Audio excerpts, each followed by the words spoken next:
Amén. Bueno, pues vamos a pasar a nuestro estudio. Juan capítulo 1, verso 25, que es lo que estuvimos estudiando la semana pasada. Léelo, por favor, Caleb, por favor.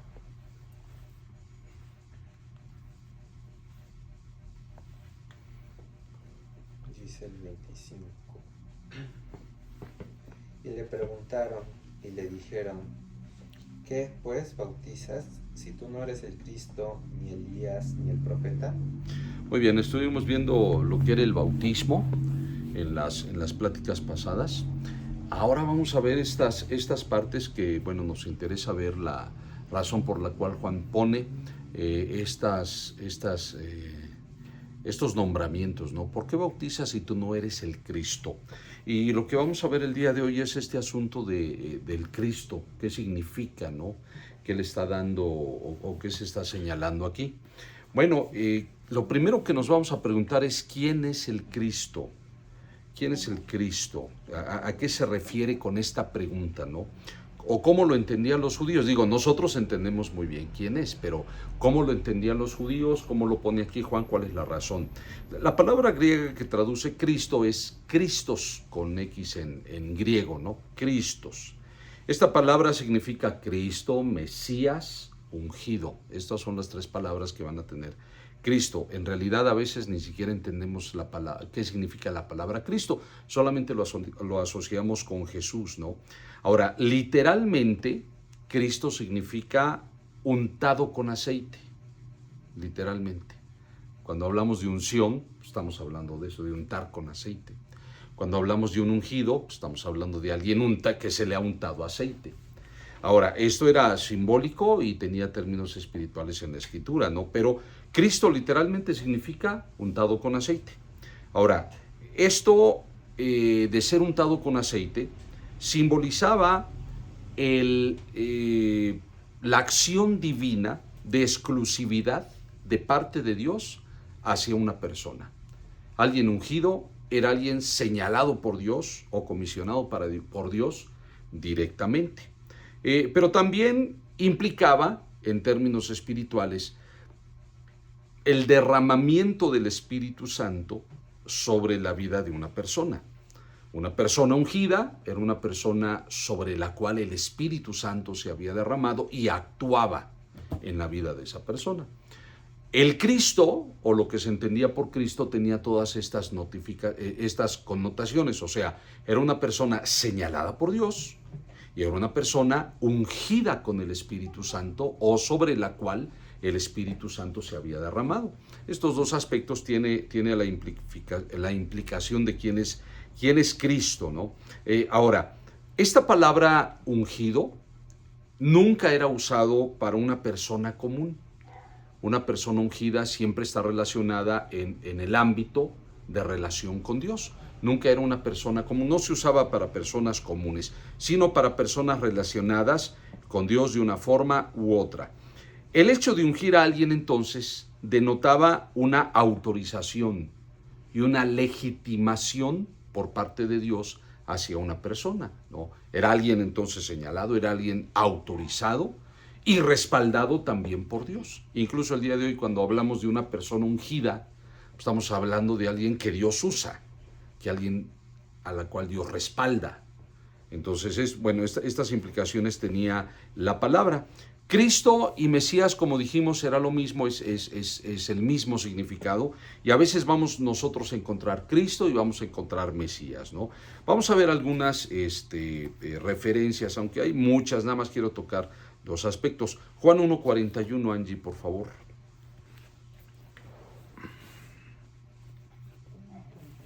Sí, Juan 1:41.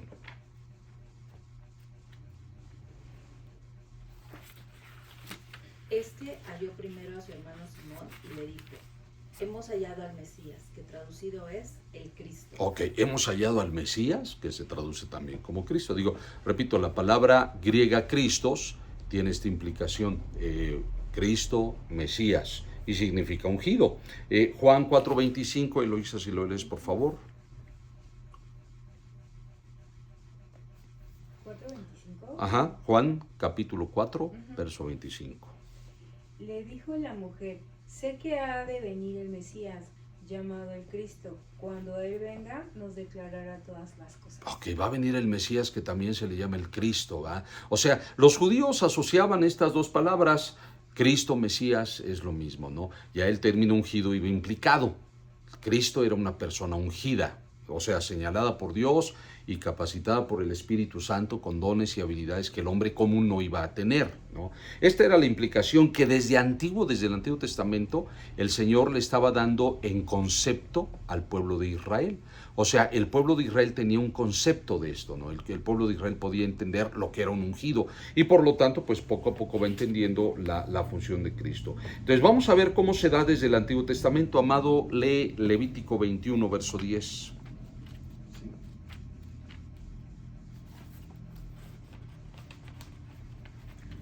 Y el sumo sacerdote entre sus hermanos, sobre cuya cabeza fue derramado el aceite de la unción, y que fue consagrado para llevar las vestiduras, no descubrirá su cabeza ni rasgará sus vestidos. Ok, el sumo sacerdote se derramará sobre él, sobre su cabeza, el aceite de lo que era la santa unción, ¿no? Era un aceite que no podía ser repetido, no podía hacerse para uso común, nadie lo podía usar para perfumarse, aunque era un aceite aromático por los componentes que Dios da, era un aceite exclusivo para el sacerdocio, nadie lo podía usar. Desde ese momento el Señor está implicando la función espiritual de lo que era una persona ungida. Una persona ungida solo la vamos a encontrar en el servicio a Dios, porque es alguien que Dios señala y es alguien que Dios unge con su espíritu. Pero bueno, aquí estamos hablando del Cristo, que va a ser la persona ungida por excelencia. Él es el señalado por Dios y Él es el ungido con el Espíritu Santo, y por eso, bueno, fluyen todos los dones que vemos y milagros que nuestro Señor hace. Entonces, el ungido era una persona elegida por Dios, y Cristo es lo mismo, una persona que Dios elige. Ya en el desarrollo doctrinal del Nuevo Testamento, ya nos damos cuenta de cómo es esta elección de Dios, o sea, de parte de Dios el Padre. El nacimiento de Cristo es virginal. Es un ser humano divino, pero es Dios hecho carne, no es divino, aunque es hombre, pero tiene diferencias a lo que es el hombre común, ¿no? El hombre común trae el pecado en la sangre, en el ADN. Por eso Cristo no nace de forma común, Él nace de forma virginal, para que su sangre pudiera ser la expiación de nuestros pecados, la expiación que Dios demandaba. Entonces, Cristo es una persona señalada por Dios en todos los términos que podamos entenderlo, ¿no? Repito, ya la doctrina del Nuevo Testamento ya desarrolla cómo es nuestro Señor, quién es nuestro Señor. Bueno, es un hecho que el pueblo de Israel esperaba al Mesías. Vamos a ver Lucas 3:15, Samuel.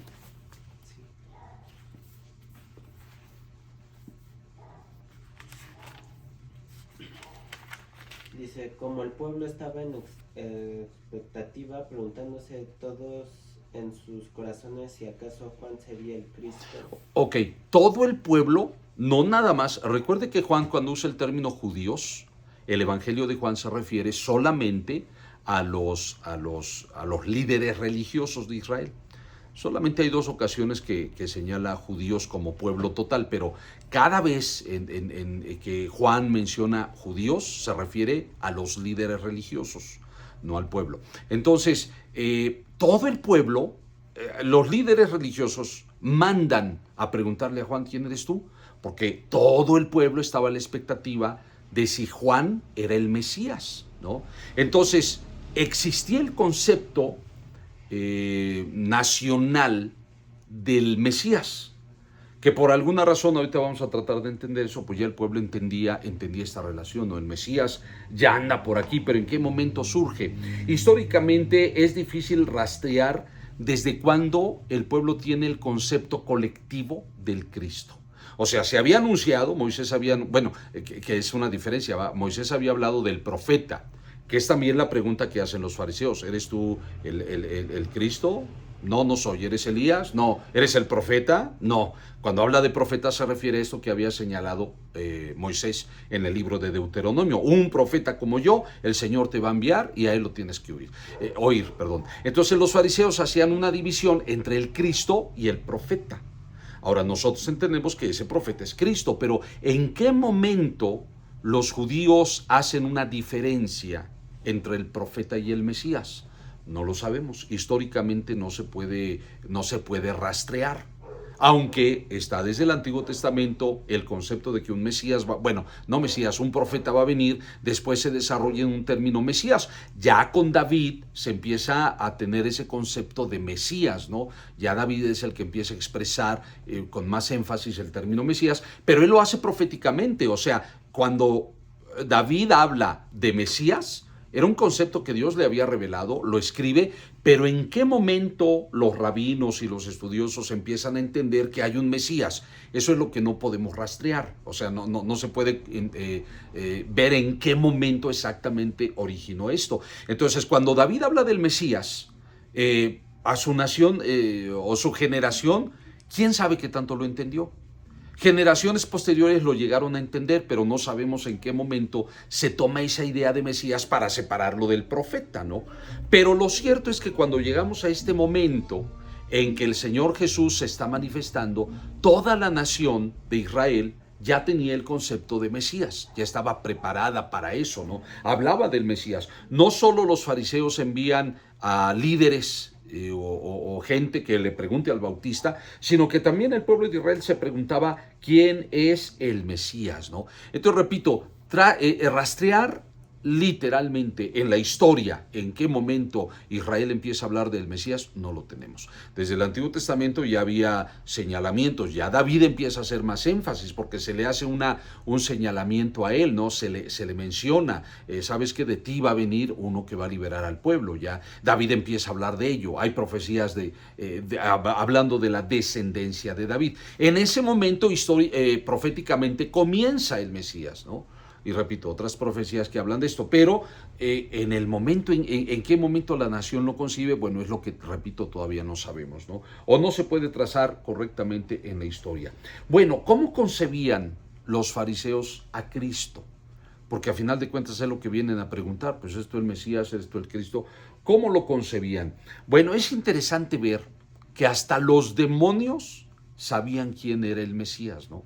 Vamos a ver Juan 4:41. Daniel, ¿ya leíste? No. Juan 4:41. No, perdón, Lucas 4:41.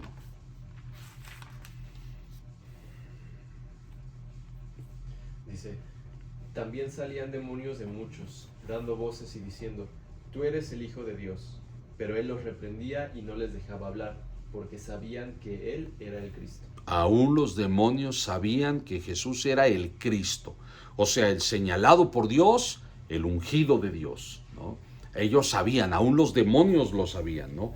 Sin embargo, los judíos, aunque nuestro texto revela que estaban a la expectativa del Mesías, los judíos no pudieron reconocer a Jesús como su Mesías, ¿no? Hay muchas razones, pero vamos a ver Lucas 22:67, Caleb nuevamente.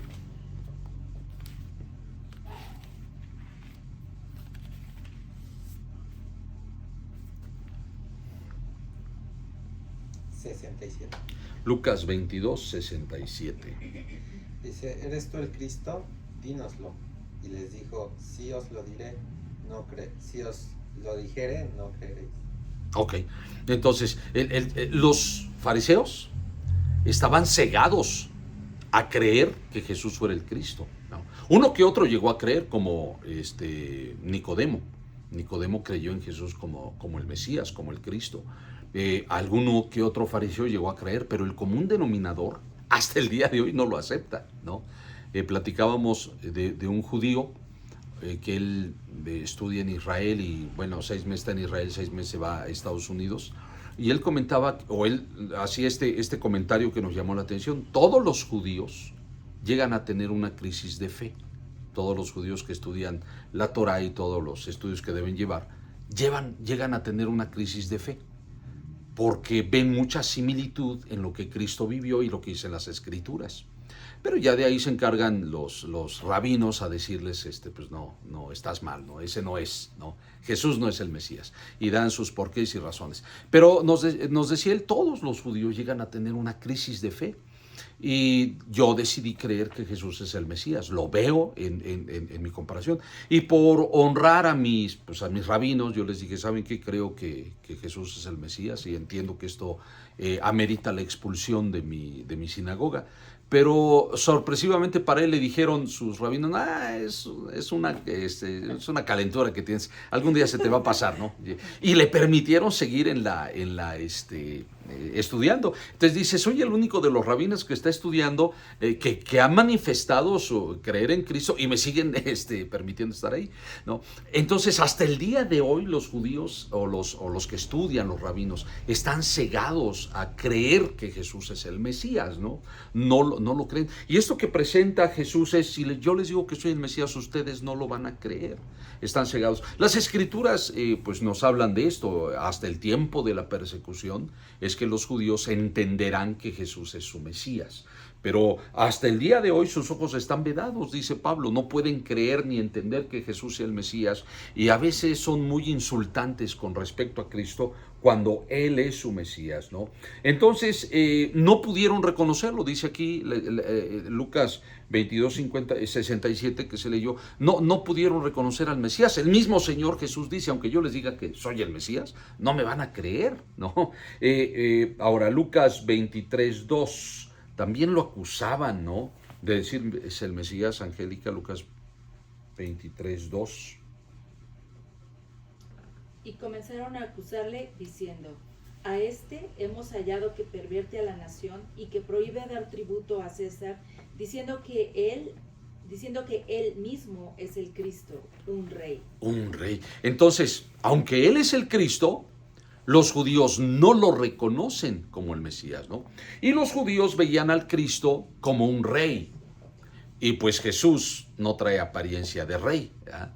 Entonces ellos decían, en el entendimiento que tenían de las Escrituras de quién era el Cristo, pues este es descendiente de David, es del linaje de David, es un rey, y este no tiene pinta de rey, ¿no? Entonces, todo lo contrario, él se despoja a sí mismo de riquezas y vive en pobreza, en el sentido de no tener pertenencias, no adquirir nada, no está rodeado de opulencia, todo lo contrario, vive una vida humilde. Entonces, si el Mesías es un rey, este no puede ser nuestro Mesías, este no es un rey, ¿no? Entonces le costaba mucho trabajo a los judíos y lo acusaban de decirse el Mesías. O sea, él era el Mesías, porque Jesús sí llegó a decir que es el Mesías. Por eso los judíos lo odiaban, porque él llegó a decir que era el Mesías y el Hijo de Dios. Entonces lo odiaban por haber declarado eso. Pero le pedían pruebas, muéstranos, ¿qué señal nos haces? Demuéstranos que tú eres el Mesías. Y entonces el Señor Jesús solamente les dice, la única señal que van a tener de mí es la de Jonás. Porque así como estuvo Jonás 3 días en la ballena, entonces 3 días yo estaré muerto. Y entonces los judíos les costaba mucho trabajo entender la parte de morir, ¿no? Que, bueno, alguna ocasión vimos un estudio cuando Pedro explica en su carta que trataron de comprender, los profetas trataban de comprender quién era ese Mesías, quién era ese hombre que iba a venir, y no lo podían entender porque en algunos casos, algunos profetas hablaban de un Mesías victorioso, un rey. Otros profetas hablaban de un Mesías sufriente. Entonces era un conflicto, ¿va a sufrir, no va a sufrir? Era como que mucha confusión. Solo les he revelado a los apóstoles quién es el Mesías, quién es Jesús. Bueno, es lo que nos desarrolla la doctrina cristiana. Aún los ladrones, fíjense en esto, aún los ladrones no entendían quién era el Mesías. Los ladrones que son crucificados con Cristo. Lucas 23, 39, Eloísa, por favor. ¿Lucas qué, perdón? 23, 39. Y uno de los malhechores que estaban colgados le injuriaba, diciendo, si tú eres el Cristo, sálvate a ti mismo y a nosotros. Muy bien. Entonces, el concepto que tiene este ladrón del Cristo es amuleto. Sálvame, mira, estamos en broncas. Y si tú fueras el Cristo, pues no estarías así. Pero si tú eres el Cristo, pues oye, bájate y bájanos a nosotros también. Somos compadres del mismo dolor, ¿no? Entonces bájanos también. Tú sabes lo que se siente estar aquí. Entonces la concepción que este ladrón tenía, bueno, es uno, ¿va? Porque el otro pues sí reconoce al Señor Jesús y bueno, no entiende lo que Jesús estaba haciendo, simplemente dice, a lo mejor no lo ve como bueno, sí lo ve como el Cristo porque le dice, acuérdate de mí cuando estés en tu reino. Sí lo ve como el Cristo, simplemente ve el hombre, este ladrón, ve que pues hay mucho odio hacia él, ¿no? Y entonces todavía dice, nosotros merecemos morir, pero él no hizo ningún mal, lo reconoce. Pero el otro no, el otro tiene el mismo concepto que la mayoría tenía, ¿no? Pues un concepto de el Cristo nos va a ayudar de forma milagrosa. O sea, este concepto no se ha quitado, ¿eh? Se sigue pensando de Dios como un amuleto. Me voy a acercar a Dios para que me vaya bien. Me voy a acercar a Dios para que mis problemas se acaben. Me voy a acercar a Dios. Y esa no es la razón por la cual debemos acercarnos a Dios. Debemos acercarnos a Él porque Él es nuestro creador y tenemos que servirlo, vamos a adorarlo y vamos a hacer su voluntad. Pero estamos en una sociedad tan equivocada en lo que es engañada, pues, que usamos a Dios como nuestro amuleto, ¿no? Es lo que estaba haciendo este ladrón. Sálvate y sálvame a mí también, ¿no? Entonces, Dios no es un amuleto de buena suerte. Dios es Dios y nosotros, así como el ladrón de al lado, él sí dice, no, o sea, yo no te pido que me bajes, nada más acuérdate de mí, porque me voy a morir, nos vamos a morir, acuérdate de mí cuando estés en tu reino. Entonces, él tiene un concepto eterno de la eternidad, este ladrón. El otro no, tenía un concepto terrenal. Y esos dos conceptos siguen manejando nuestra vida el día de hoy. Hay gente que piensa en lo eterno. Hay una vida después de esta. Y hay otra gente que no, le interesa solamente lo terrenal y quiere usar a Dios para sus cosas terrenales, para sus rollos naturales, ¿no? Ese no es el concepto que Dios quiere de nosotros. Lo que Dios quiere de nosotros es otra cosa, ¿no? Que lo conozcamos para tener vida eterna, que esta es la razón por la cual Juan presenta su evangelio. Entonces, los ladrones, el ladrón aún tenía este concepto, ¿no? También creían que el Mesías iba a vivir para siempre, que esta es una parte de la verdad. Juan 12:34, amado. Sí.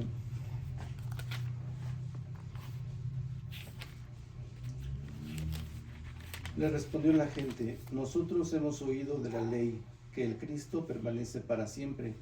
¿Cómo pues dices tú que es necesario que el Hijo del Hombre sea levantado? ¿Quién es este Hijo del Hombre? Ese es el concepto que tenían. Realmente tenían a Cristo en un concepto súper poderoso, lo cual es correcto. No es incorrecto, pero esa es una parte de la verdad. Esa es una parte de la verdad.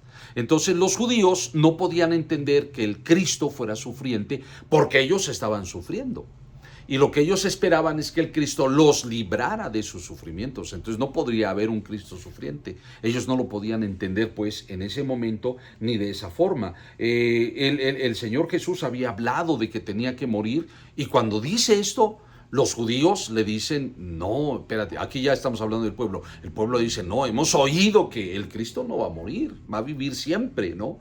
Es una parte de la verdad, pero las Escrituras enseñaban otra cosa. Aún así, Jesús revela que Él tiene que morir y resucitar. Lucas 24:46, Samuel. 24:46.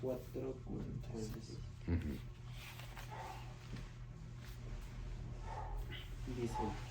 Y les dijo, así está escrito y así fue necesario que el Cristo padeciese y resucitase de los muertos al tercer día. Ok, así está escrito, que el Cristo padeciera o sufriera y que resucitara. El Cristo tenía que morir, así está escrito. Esa parte era la que a alguna rama de los judíos les costaba trabajo entender y sobre todo por el contexto histórico que estaban viviendo. ¿Cuál es ese contexto histórico? La opresión romana. Entonces los judíos creían que vendría el Mesías, pero para liberarlos, no a morir, ¿no? No, Él viene a liberarnos. Entonces no lo podían entender tal cual las Escrituras lo presentaban. Bueno, ¿qué era lo que tenían o qué esperaban los judíos del Mesías, del Cristo? Y por eso era el interés, ¿verdad? Primera, hay una expectativa nacional porque están sufriendo una opresión. Entonces había muy fuerte el concepto de que el Mesías iba a venir.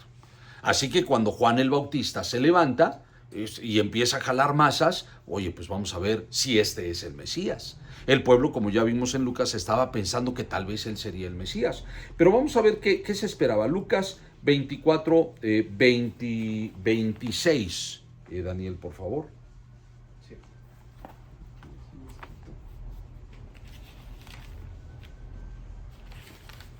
Lucas 24, 26. Dice: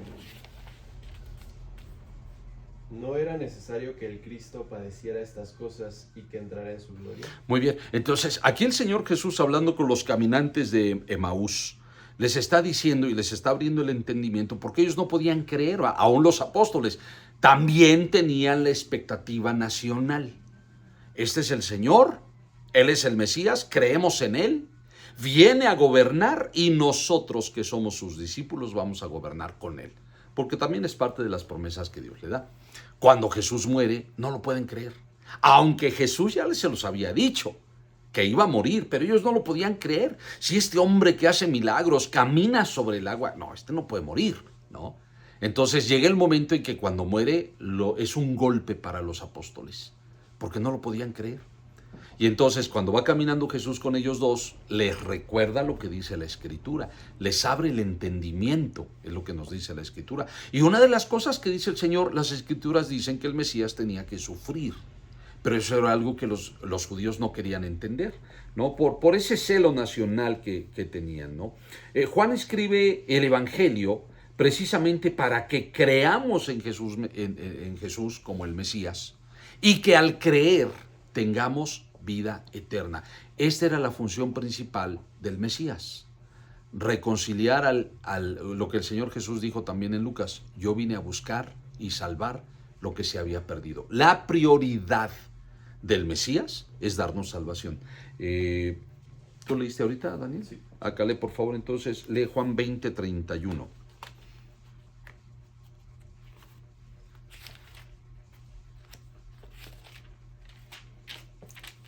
Dice, pero estas se han escrito para que creáis que Jesús es el Cristo, el Hijo de Dios, y para que creyendo tengáis vida en su nombre. Estas cosas que escribí, dice Juan, se han escrito para que ustedes que leen crean en Jesús como el Mesías y al creer en Él tengan vida eterna. ¿Qué esperamos del Mesías? Esto es algo que no esperaban los judíos. Lo que los judíos esperaban era libertad de la opresión romana y el ensalzamiento del pueblo israelita, ¿no? Porque el pueblo de israelita tiene promesas en la Biblia de que va a gobernar. Entonces ellos decían, tiene que venir el Mesías para levantarnos y gobernar. Entonces el primer interés del reino de Dios es que creamos para tener vida eterna. Lo que el Señor Jesús le revela a Nicodemo en Juan capítulo 3, es necesario que nazcas de nuevo para entrar al reino de los cielos.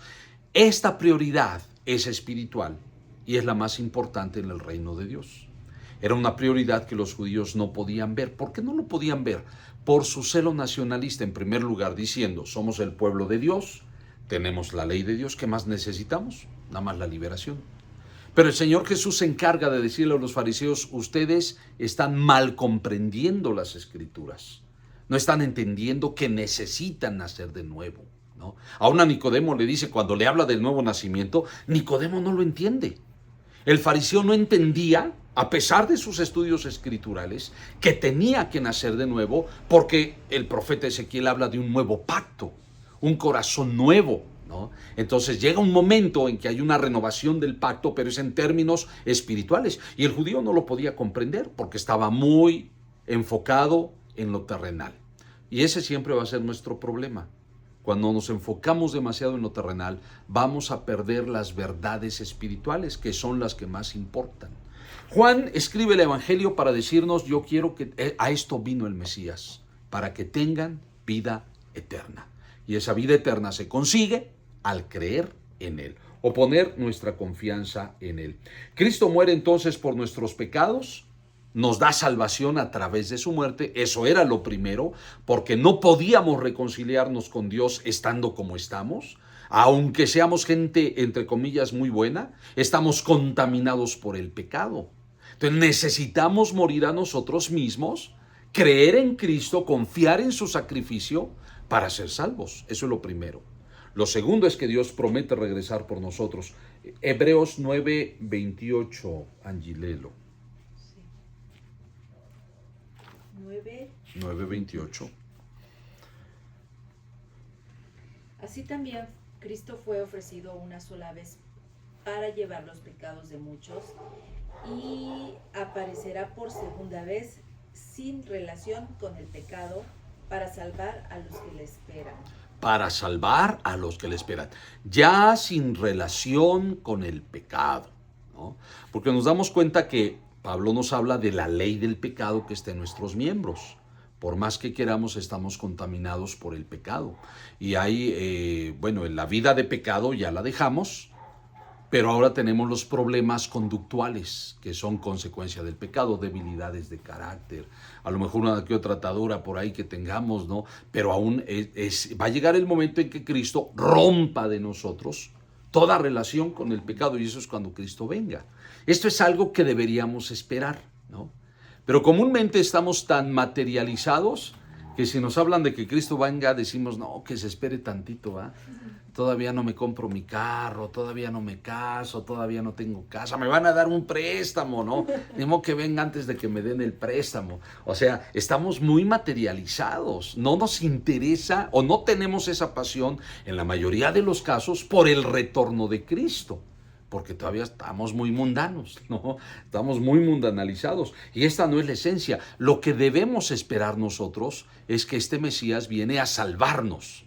Lo que el pueblo de Israel pensaba es que Él viene a salvarnos de los opresores, no de nosotros mismos, que nosotros somos nuestro principal problema, somos el yo, el diablo usa el yo, nosotros somos nuestro principal enemigo, nosotros solitos nos metemos en broncas, culpamos a Dios de las broncas que nos metemos, pero somos nosotros, ¿verdad? Y ese es el problema. Pero en realidad lo primero tiene que ser la salvación de nuestra vida de pecado. Para disfrutar de lo que Cristo hizo por nosotros, debemos permanecer fieles a sus enseñanzas. Segunda de Juan, versículo 9, Eloisa. Segunda carta de Juan, versículo 9.